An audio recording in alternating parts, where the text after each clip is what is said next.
L'histoire que je vais vous raconter aujourd'hui est une légende. Pourtant, en Angleterre, elle se transmet encore de génération en génération comme si c'était un fait réel. Je ne ferai pas ici d'analyse à propos de son origine et de sa propagation, vous trouverez facilement des personnes qui le feront bien mieux que moi. En revanche, je vous parlerai de merveilleux et de tout ce que peut nous inspirer cette histoire. Voici donc la légende des anges de Mons.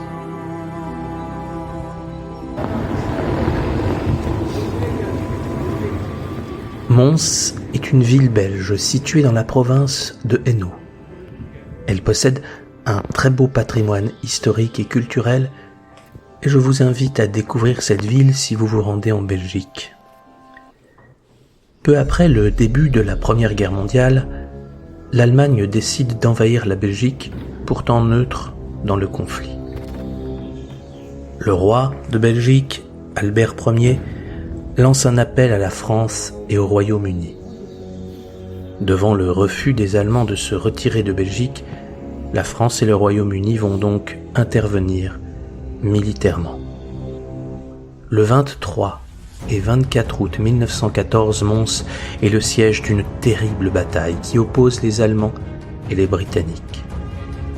Les forces allemandes sont largement supérieures en nombre et tout indique que les Britanniques vont se faire totalement massacrer. Tout semble perdu. Pourtant, selon la légende, un événement incroyable va se produire et permettre la retraite des Britanniques. Voici ce que raconte l'article de presse du journal Excelsior du 27 août 1915.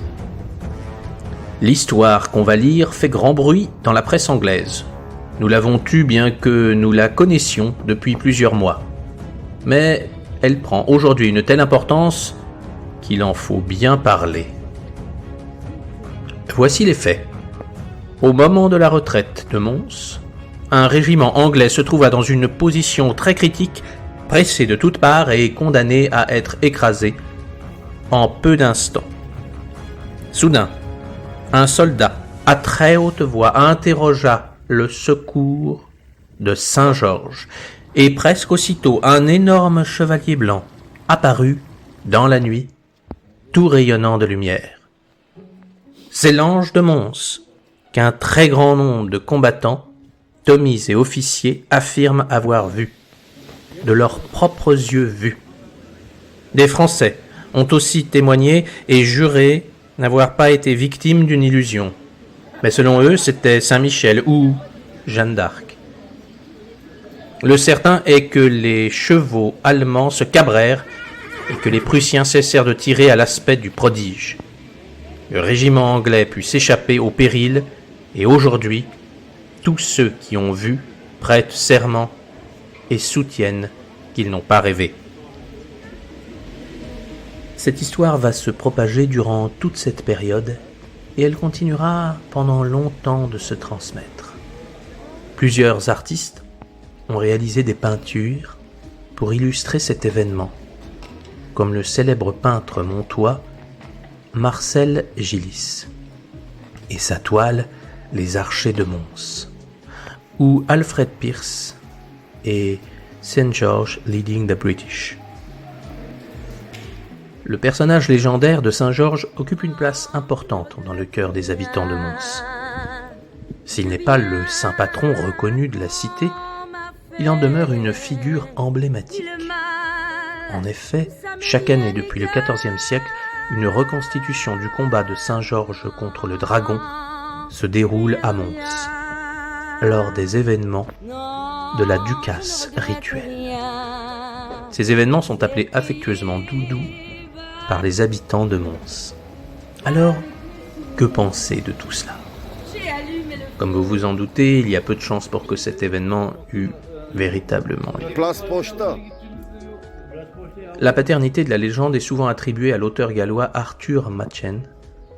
Le 17 septembre 1914, il publia une nouvelle intitulée The Ceaseless Bugle Call, où il compare Saint Georges aux soldats britanniques devant combattre le dragon l'Allemagne. Il raconte ensuite comment les nouvelles recrues entendirent une sonnerie de clairon appelant le roi Arthur et ses chevaliers à quitter leur sommeil sur l'île d'Avalon pour combattre les hordes païennes. Tous les ingrédients de la légende des anges de Mons se trouvent dans cette nouvelle. Mais il faut savoir que des histoires de ce type sont nombreuses. Les opérations de héros culturels, de dieux et de saints durant une bataille ont été rapportées depuis l'Antiquité jusqu'à l'époque la plus contemporaine.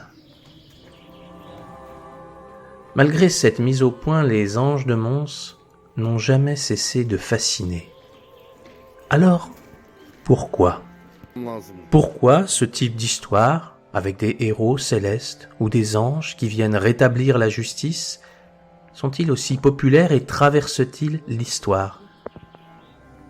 Tout simplement car ils font écho à une bataille intérieure, une bataille dans laquelle nous sommes au cœur. L'être humain est composé d'une nature sombre et d'une nature lumineuse. Et ces natures s'affrontent en permanence. Mais il viendra un jour où, aidés par des forces célestes ou des héros tout-puissants, nous finirons par triompher du mal et gagner définitivement cette guerre. Voilà pourquoi ce récit nous inspire tant et traverse les époques malgré les explications scientifiques de leurs origines, car cela fait un écho en nous. Inconsciemment, nous nous réjouissons de voir les armées du bien qui triomphent. Aussi, inspirez-vous de cette légende, car quotidiennement, vous serez confrontés à des attaques négatives qui viendront de vous-même ou de personnes extérieures mal intentionnées. Et au lieu de succomber et de vous mettre, vous aussi, à insulter celui qui vous insulte, ou frapper celui qui vous frappe, ou médire celui qui vous médit, au lieu de cela, demandez à l'armée des anges de venir sur le champ de bataille et de vous aider à triompher de cette épreuve. Oui, même si vous êtes dans une situation désespérée, où tout semble perdu, comme les Anglais face aux Allemands à Mons, même si vous êtes dans un moment difficile de votre vie, vous pensez que tout espoir est perdu, il y aura toujours une armée céleste pour vous venir en aide, si vous l'appelez. Et vous pourrez triompher des épreuves de votre vie. Je vous souhaite le meilleur.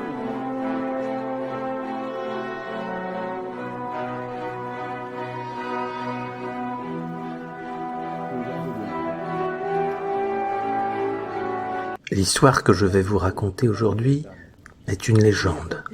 Pourtant, en Angleterre, elle se transmet encore de génération en génération comme si c'était un fait réel. Je ne ferai pas ici d'analyse à propos de son origine et de sa propagation, vous trouverez facilement des personnes qui le feront bien mieux que moi. En revanche, je vous parlerai de merveilleux et de tout ce que peut nous inspirer cette histoire. Voici donc la légende des anges de Mons.